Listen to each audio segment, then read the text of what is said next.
नमस्कार, मी संकेत आवटे. हा एक असा व्हिडिओ आहे जो व्हिडिओ तुम्हाला 15 वर्षानंतर काम करण्याची गरज भासू देणार नाही. म्हणजे काय, फक्त काम 15 वर्ष करायचंय, तिथून पुढे काम करायची गरज नाही. किंवा ज्या व्यक्तीकडे 2 करोड रुपये आहेत त्याला आयुष्यभर कधीही काम करण्याची गरज पडणार नाही. प्लॅन नेमका काय आहे, हा कसा वर्कआउट होतो, याबद्दल डिटेल माहिती यामध्ये आहे. आणि प्लस तुम्ही म्हणाल माझ्याकडे 2 कोटी कुठून येतील? ज्याच्याकडे आहेत त्याच्यासाठी डेफिनेटली वर्कआउट होईल, पण ज्याच्याकडे नाहीत त्यानं कसा वर्कआउट करायचा आणि यामध्ये फक्त 15 वर्ष, 10 वर्ष, 5 वर्ष काम करून आयुष्यभर फ्री पैसे अकाउंटला कसे येतील हे डिटेलमध्ये एक्सप्लेन करतोय. पण त्याआधी चॅनलला सबस्क्राईब करा, बेल आयकॉनला प्रेस करा आणि अशाच नवनवीन व्हिडिओ पाहत राहा. बघूयात, मी डायरेक्ट तुम्हाला स्क्रीनवर घेऊन जातोय. ज्या व्यक्तीकडे 2 करोड रुपयांची गुंतवणूक आहे त्या व्यक्तीसाठी मी बोलतोय. आता तुम्ही म्हणाल माझ्याकडे 2 करोड नाहीत. ज्या व्यक्तीकडे नाहीत त्यालाही मी पुढे सांगणार आहे हे 2 करोड रुपये त्याच्याकडे कसे येतील.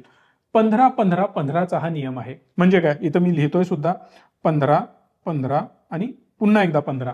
हा जर नियम तुम्ही फॉलो केला तर त्या व्यक्तीकडे 2 करोड रुपये येऊ शकतात. 15,000 रुपये तुमच्याकडे असणं गरजेचं आहे. तेवढे तरी आपण अरेंज करू शकतो, डेफिनेटली करू शकतो. हे कसं वर्कआउट होतं पहिला ते सांगतोय. हे 2 करोड रुपये कुठून आणायचे ते पण मी तुम्हाला याच्या पुढे सांगेन. समजा माझ्याकडे आत्ता 2 करोड रुपये आहेत, मग ही गुंतवणूक तुम्हाला 15 वर्षानंतर करायची आहे किंवा आत्ता करायची आहे हा तुमचा प्रश्न आहे, हे तुम्ही ठरवू शकता. सो जर माझ्याकडे आत्ता 2 करोड रुपये असते तर मी पहिलं काम करणार, 1 करोड रुपये बाजूला काढणार. हे 1 कोटी रुपयांची गुंतवणूक मी कुठे करेन तर फिक्स्ड डिपॉझिटमध्ये, म्हणजेच FD करणार. सोप्या भाषेमध्ये या FDला मला रिटर्न किती मिळतील तर अप्रॉक्सिमेटली आपण पकडून चालू 7%. मी बेअर मिनिमम पकडतोय. 8, 9, 9.5, काही पतसंस्था 10 देतात. That is up to you की तुम्ही ती गुंतवणूक कुठे करताय. पण मी बेअर मिनिमम 7% रिटर्न मला मिळू शकतात. बरं, उर्वरित 1 करोड रुपये, हे 1 करोड रुपये मी गुंतवणार म्युच्युअल फंड्समध्ये. या म्युच्युअल फंड्सना मला रिटर्न किती मिळायला पाहिजे. बघा, मी कुठल्याही प्रकारे बाईंग सेलिंगचं रेकमेंडेशन देत नाहीये, ना की मी तुम्हाला परताव्याची गॅरंटी देतोय. पैसा तुमचा, गुंतवणूक तुमची, रिटर्नही तुमचे. पण जर नॉमिनी लावायचं असेल तर माझा विचार करू शकता, त्याला नॉमिनी लावू शकता. बरं, म्युच्युअल फंडमध्ये रिटर्न किती मिळू शकतात तर इंडेक्सने ॲव्हरेज 12% रिटर्न दिलेत. आपण 15% सुद्धा पकडू शकतो, पण मी बेअर मिनिमम 12% परतावा मिळेल आणि इकडे 7%चा परतावा मिळेल अशी एक अपेक्षा ठेवतोय. बाकी जास्त मिळाले अजून पैसे बनू शकतात. बरं, जर कमी रिटर्न मिळाले तर थोडेफार कमी रिटर्न बनू शकतात. आता हे 1 करोड रुपये काय करतील. समजा आता माझा खर्च आहे, घर खर्च 50,000 रुपये. जर मी यामधून 50,000 रुपयांची विड्रॉल घेतली, हे पैसे माझे 0 होतील. किती होतील? 0 होणार आहेत. पण तुम्ही म्हणाल साहेब आज माझं घर 50,000 चालतं, 15 वर्षांनी 50,000 चालेल का तर 100% नाही. 6% इन्फ्लेशन वाढतं, पण आपण इन्फ्लेशन यामध्ये 8% पकडलंय. म्हणजे काय, आज तुम्हाला 50,000 मिळत आहेत, पुढच्या महिन्यात 50च मिळणार आहेत का? 100% नाही, अर्ध्या टक्क्याच्या आसपास तुम्हाला एक्स्ट्रा परत मिळणार आहेत. म्हणजे काय, अर्ध्या टक्क्यापेक्षा जास्त, 0.6% वगैरे. म्हणजे 8% जरी ग्रोथ पकडली तर 15व्या वर्षापर्यंत तुम्हाला या प्लॅनमधून 1.5 लाख रुपये मिळणार आहेत. पण 15 वर्षानंतर माझे हे पैसे 0 होतील. यामध्ये कुठल्याही प्रकारे बॅलन्स शिल्लक राहणार नाही. पैसे संपले. तुम्ही म्हणणार काय राव, पैसे तर माझे संपवले तुम्ही, मग माझ्या हातामध्ये काय शिल्लक राहणार आहे ना. इकडे 1 करोड रुपये, हे 1 करोड जर मी टोटल 15 वर्षासाठी गुंतवले असतील तर 15 वर्षांनंतर याचं जे व्हॅल्युएशन असणार आहे ते टोटल तुमच्या हातामध्ये अमाऊंट शिल्लक राहील 8 कोटी रुपये. तुम्ही म्हणाल हे 8 कोटी तर आले, आता पुढे काय करायचं. सेम सायकल पुढे चालू ठेवायची. कशी तर या 8 कोटी मधले तुमचे 5 कोटी रुपये इथे इन्व्हेस्टेड राहतील आणि 3 करोड रुपये इथं गुंततील. आता 3 करोड रुपये परत काय केले आपण तर FD केली.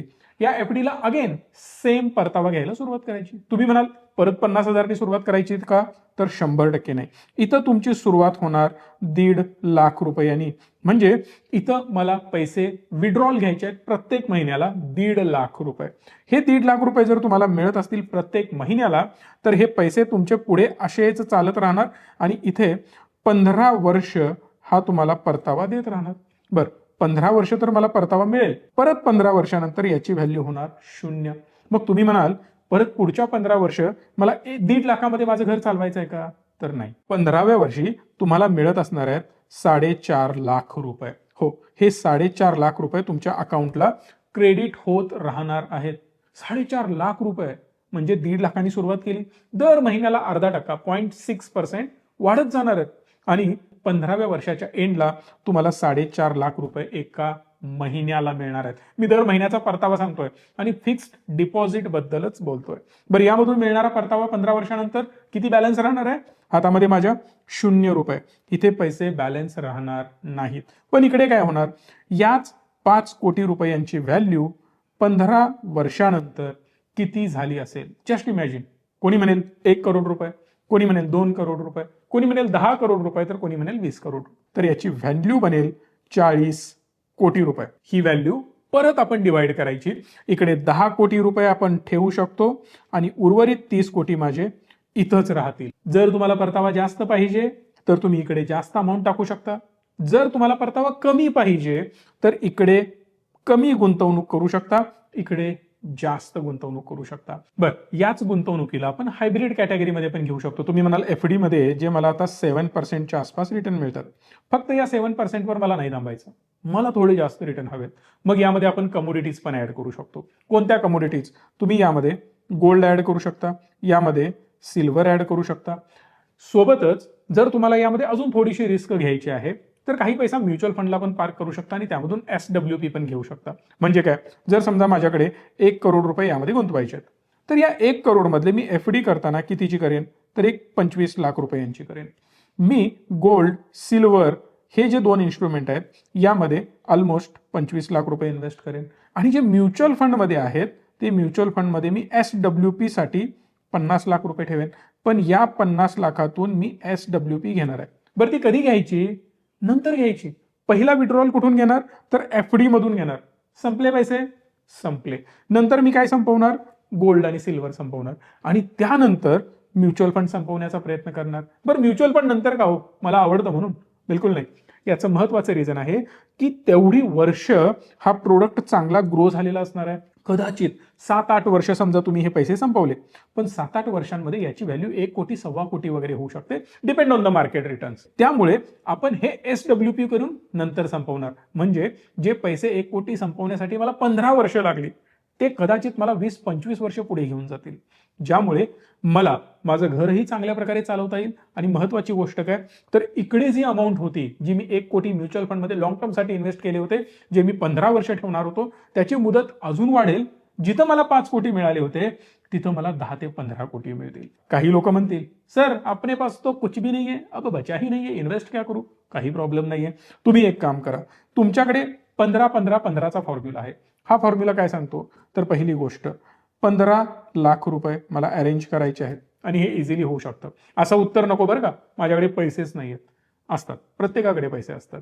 या 15 लाख रुपयांच्या गुंतवणुकीनंतर मला 15,000 रुपयांची SIP करायची आहे आणि हे 15 लाख रुपये मला लमसम इन्व्हेस्ट करायचे आहेत. तर 15 वर्षानंतर बघा, 15, 15 आणि 15 वर्षानंतर याची व्हॅल्यू 2 कोटीपेक्षाही जास्त म्हणतोय मी. पुन्हा एकदा 2 कोटीपेक्षा जास्त, कमी नाही. हार्डली हे सगळं कॅल्क्युलेशन 12% केलंय. 15% मिळाले तर 2.5-3 कोटी कुठेच गेलेले नाही. बरं, समजा इथं माझे 2 कोटी रुपये बनले. पण आता काही लोक म्हणतील, सर 15 लाखापेक्षा जास्त अमाऊंट माझ्याकडे आहे. सोल्युशन आहे. समजा तुमच्याकडे 25 लाख रुपये आहेत.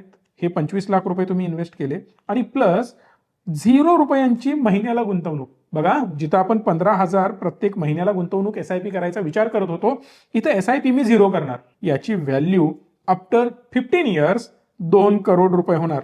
किती रुपये एक्स्ट्रा गुंतवले आपण? 15 लाखाच्या ऐवजी 25 लाख गुंतवले. जे दर महिन्याला 15 वर्ष मला 15,000 भरण्याची गरज पडणार होती, तिथं 0 रुपयाची गुंतवणूक. फक्त 10 लाख रुपये मी एक्स्ट्रा. या व्हिडिओला लाईक करा, शेअर करा. मॅक्सिमम लोकांपर्यंत हा व्हिडिओ पोहोचवण्याची जबाबदारी तुमची. धन्यवाद. Stay tune and stay positive.